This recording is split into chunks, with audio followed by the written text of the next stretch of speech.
Hey folks, Eric is a whatever guy because it really is whatever with me. And do you want to know about this Florida GOP representative pushing a bill to put a cap on marijuana before they even get the law passed? You guys stick around, man, and we'll talk about that. As you guys know, man, my name's Eric. I'm the whatever guy. You shoot videos a couple days a week, basically keeping you guys updated in the world Delta 8, Delta 9, Delta 10, hemp cannabis, what's going on around. And I hope everybody's safe out there, man. It's been a crazy, crazy night. We've had a lot of storms rolling through down here in the panhandle of Florida. I don't know if you guys know, I'm over towards Milton, Florida, over towards Pensacola, in between Pensacola and Defeat Springs and Crestview in that area up in there. And it's been some tornadoes rolling through, and those guys over towards Defeat Springs obviously had a tornado run through there. I think they've been tracking it for like an hour, and I know all this weather is moving up north, up towards the plant. So I hope you guys are safe, man. Staying safe, staying dry, and your electricity is on.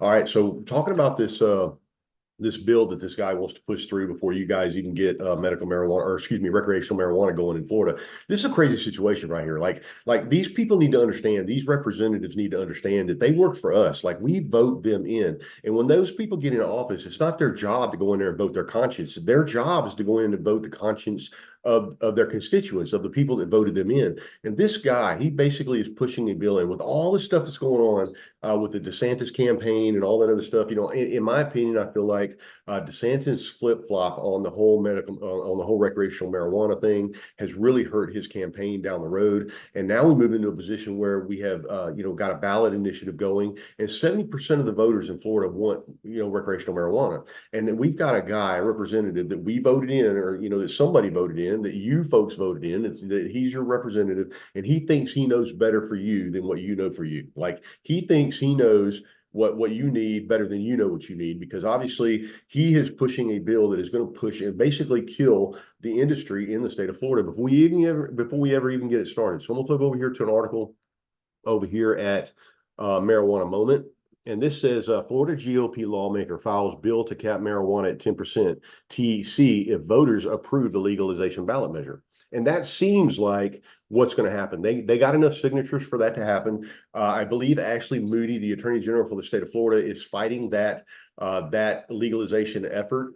It went up to the Supreme Court, and I do know that in the oral arguments, the judge basically sided on the side of the voters. And so when April rolls around, chances are chances are they're going to make a decision, and this is going to go on the ballot. And when it goes on the ballot, it's going to get approved in the state. And this guy here is basically trying to kill you guys' funk before you ever even get started. Like it's crazy. So let's check this out and see what he has to say.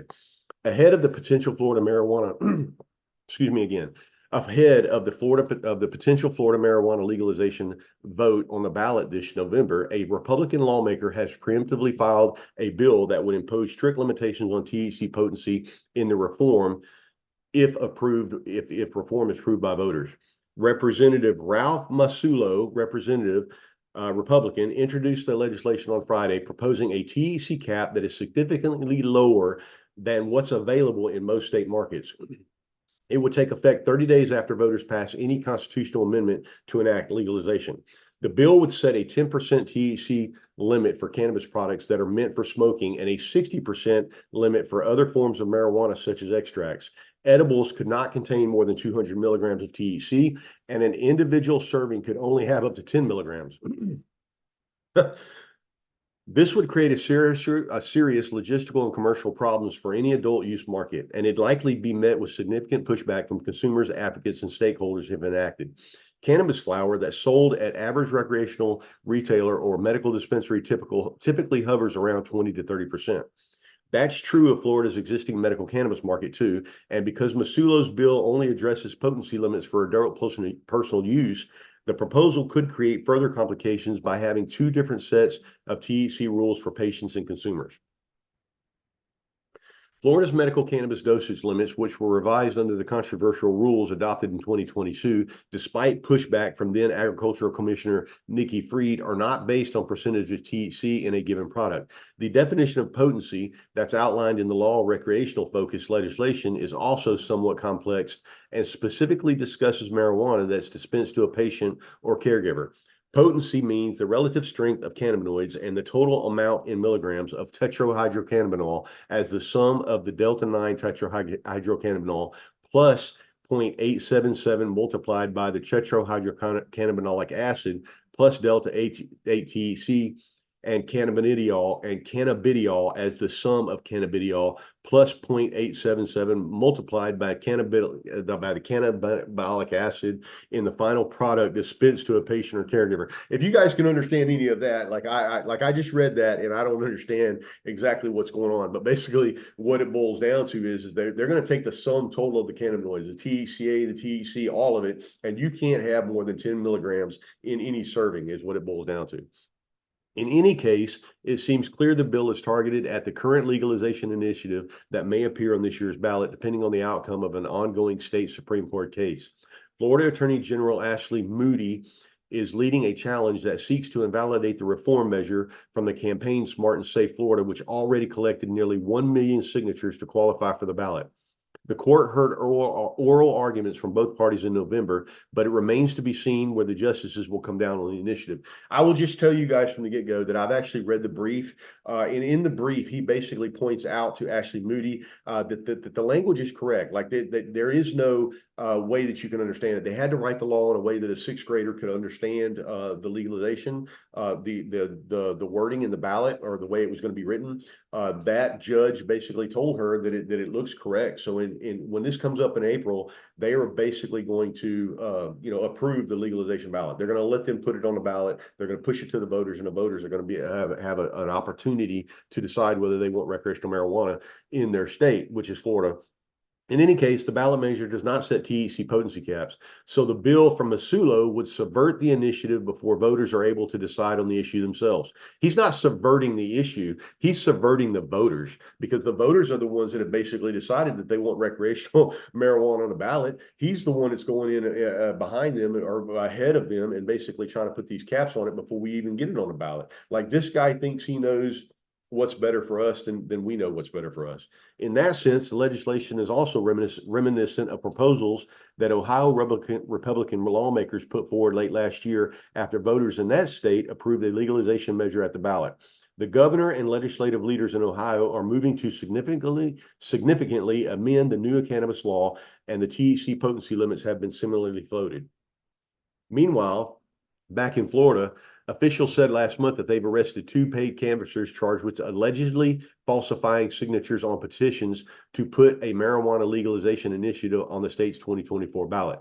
Nearly 7 out of 10 registered voters say they support the marijuana legalization initiative, with majorities of every demographic surveyed in favor of the reform, according to a poll that was released last month.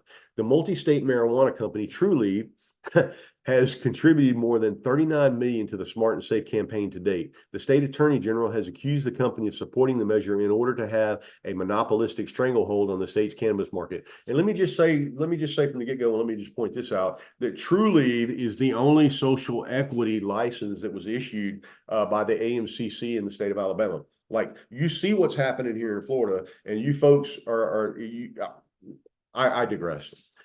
If approved, the measure would change the state's constitution to allow existing medical cannabis companies in the state, like Trulieve, to begin selling marijuana to adults over 21. It contains a provision that would allow but not require lawmakers to take steps towards the approval of additional businesses.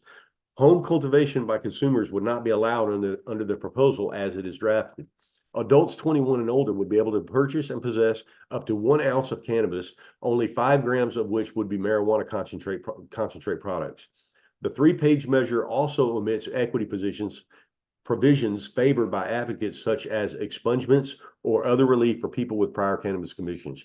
This guy Masulo, however you pronounce his name, guys, whoever voted him in, you guys need to get on the phone, man. You guys, this guy here is basically going to kill your marijuana legalization ballot before it even gets started. Like, why, if this bill goes through, like, why even put it on the ballot? Why not just keep going down and seeing someone like me at 1308 West 9 Mile Road and picking up your THCA flower? Because this right here is basically going to kill the whole market. Like, if they put a 10% cap on any of these products, like, who out there is even going to buy any of these products? Like, that's a waste of time. Like, why would you even go down to the dispensary or any type of recreational dispensary to pick any of that up right there at 10%? Like, 10% ain't doing shit for me. Like, and it probably, most of the people that are watching this video right here, 10% is not doing anything for you either. So, like, if you were smoking 10%, you'd be smoking some real fudge fudge marijuana, man. Like you might as well just go on down there and see your homeboy and pick up marijuana on the street, because you're going to get a better deal there than you are at the recreational dispensary.